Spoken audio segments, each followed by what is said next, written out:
అందరూ ఊహించినట్లే వైఎస్ఆర్టీపీని కాంగ్రెస్ పార్టీలో వైఎస్ షర్మిల విలీనం చేశారు. ఈ రోజు ఢిల్లీలో ఏఐసీసీ మాజీ అధ్యక్షుడు రాహుల్ గాంధీ, ఏఐసీసీ అధ్యక్షుడు ఖర్గే సమక్షంలో షర్మిల కాంగ్రెస్ తీర్థం పుచ్చుకున్నారు.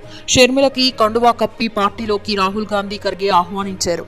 కాంగ్రెస్ లో వైఎస్ఆర్టీపీని విలీనం చేస్తున్నందుకు సంతోషంగా ఉందని, కాంగ్రెస్ పార్టీ ఉన్నంత వరకు తమ పార్టీ అందులో భాగమై ఉంటుందని చెప్పారు.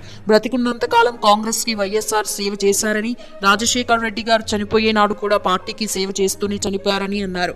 అతిపెద్ద సెక్యులర్ పార్టీ కాంగ్రెస్ అని వర్గాల ప్రజలను కలుపుకొని ముందుకు పోతుందని చెప్పారు. రాహుల్ గాంధీ ప్రధాని కావాలని రాజశేఖర్ రెడ్డి కలగన్నారని, అది నెరవేర్చడానికి రాజశేఖర్ రెడ్డి గారి బిడ్డగా తాను కూడా తన వంతు కృషి చేస్తానని అన్నారు.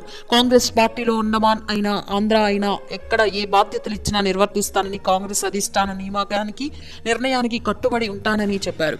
తనకి ఏ బాధ్యతలు అప్పగిస్తారన్న దానిపై 2 రోజుల్లో క్లారిటీ వస్తుందన్నారు.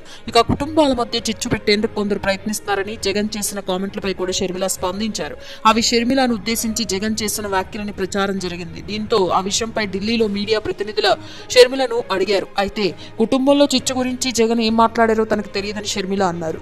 అందరూ ఊహించినట్లే వైఎస్ఆర్టీపీని కాంగ్రెస్ పార్టీలో వైఎస్ షర్మిల విలీనం చేశారు.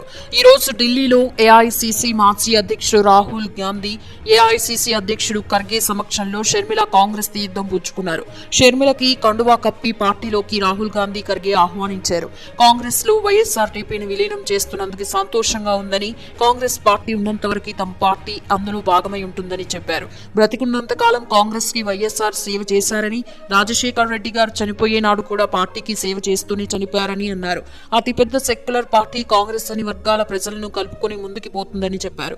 రాహుల్ గాంధీ ప్రధాని కావాలని రాజశేఖర్ రెడ్డి కలగన్నారని, అది నెరవేర్చడానికి రాజశేఖర్ రెడ్డి గారి బిడ్డగా తాను కూడా తన వంతు కృషి చేస్తానని అన్నారు. కాంగ్రెస్ పార్టీలో అండమాన్ అయినా ఆంధ్ర అయినా ఎక్కడ ఏ బాధ్యతలు ఇచ్చినా నిర్వర్తిస్తానని, కాంగ్రెస్ అధిష్టాన నియామకానికి నిర్ణయానికి కట్టుబడి ఉంటానని చెప్పారు. తనకి ఏ బాధ్యతలు అప్పగిస్తారన్న దానిపై 2 రోజుల్లో క్లారిటీ వస్తుందన్నారు. ఇక కుటుంబాల మధ్య చిచ్చు పెట్టేందుకు కొందరు ప్రయత్నిస్తున్నారని జగన్ చేసిన కామెంట్లపై కూడా షర్మిల స్పందించారు. అవి షర్మిలను ఉద్దేశించి జగన్ చేసిన వ్యాఖ్యలని ప్రచారం జరిగింది. దీంతో ఆ విషయంపై ఢిల్లీలో మీడియా ప్రతినిధుల షర్మిలను అడిగారు. అయితే కుటుంబంలో చిచ్చు గురించి జగన్ ఏం మాట్లాడారో తనకు తెలియదని షర్మిల అన్నారు.